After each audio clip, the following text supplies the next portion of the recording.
आज ना माझी खूप चिडचिड झाली मुलांवरती. काय झालं ते पुढे सांगतेच मी. पण त्याआधी डी-मार्टचं सामान आणलं होतं काल, तेच भरत होते मी.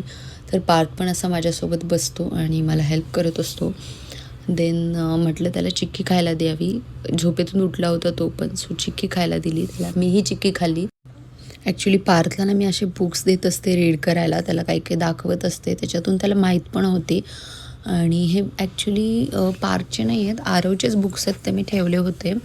तुमच्याकडे जर नसतील ना तर असे मिनी बुक्स नक्की तुम्ही तुमच्या बेबीसाठी वापरा. कुठेही ऑनलाईन अवेलेबल होऊन जातात. या बुक्समुळे स्क्रीन टाईम तर कमी होतोच, बट ते पण एन्जॉय करतात आणि रिकग्नाईज करायला लागतात गोष्टी आणि त्यांची एक वेगळीच डेव्हलपमेंट होऊन जाते. सो नक्की तुम्ही हे बुक्स घ्या.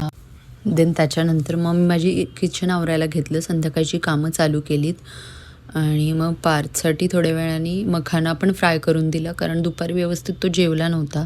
सो मखाना फ्राय करून दिला. झालं ते सांगते, दुपारी इतका पसारा करून ठेवला. पार्थ पण खूप गोष्टी फेकतो इकडे तिकडे आणि आरवने पण सगळ्या गोष्टी इकडे तिकडे फेकल्या होत्या. बॅग जागेवर नव्हती ठेवली. सगळं म्हणजे आज सगळा मेस केला होता. त्यामुळे माझी इतकी चिडचिड झाली ना.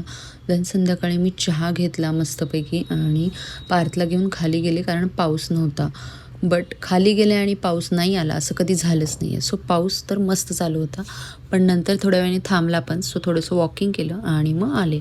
आणि संध्याकाळी मस्त असा डोसा आणि चटणीच केली होती.